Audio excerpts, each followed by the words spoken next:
పశ్చిమ గోదావరి జిల్లా పాలకొల్లులో వాలంటీర్లు మంత్రి నిమ్మల రామానాయుడుని కలిశారు. తమ ఉద్యోగాల రాజీనామాపై ఆవేదన వ్యక్తం చేశారు. వైసీపీ నేతల ఒత్తిళ్లు తట్టుకోలేకే తమ ఉద్యోగాలకు రాజీనామా చేశామని వెల్లడించారు. మళ్లీ తమను విధుల్లోకి తీసుకోవాలని విన్నవించారు. దీనికి స్పందించిన మంత్రి వాలంటీర్లను తిరిగి విధుల్లోనికి తీసుకున్న నిర్ణయంపై ప్రభుత్వం ఆలోచిస్తుందని, తానేం చేయలేనని చెప్పారు. ప్రభుత్వ పాలసీని బట్టి నిర్ణయం ఉంటుందని స్పష్టం చేశారు.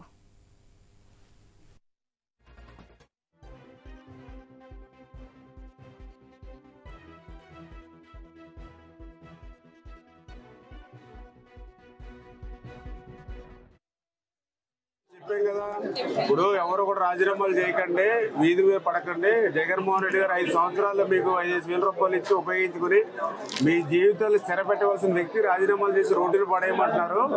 మళ్ళీ మేము వచ్చాక శాలరీలు పెంచుతాము, వ్యవస్థను కంటిన్యూ చేస్తామని చెప్పామా లేదా? అలాగే నేను కూడా గట్టిగా చెప్పాను కదా, మరి మా మాటలు నమ్మాలి కదా. మీరు ఎవరు బెదిరించి చేస్తే మీరు కూడా మాకు కంప్లైంట్ ఇవ్వాలి కదా. మీరు కూడా చెప్పాను ఆ రోజు, ఎవరినైనా బెదిరిస్తే కంప్లైంట్ ఇవ్వండి అని చెప్పాను. మీరు ఎవరు ఇవ్వలేదు. మరి ఏం చేయాలి చూద్దాం. ఇంటింటికి వెళ్ళి వాలంటీర్ కనిపిస్తే నేను చెప్పాను.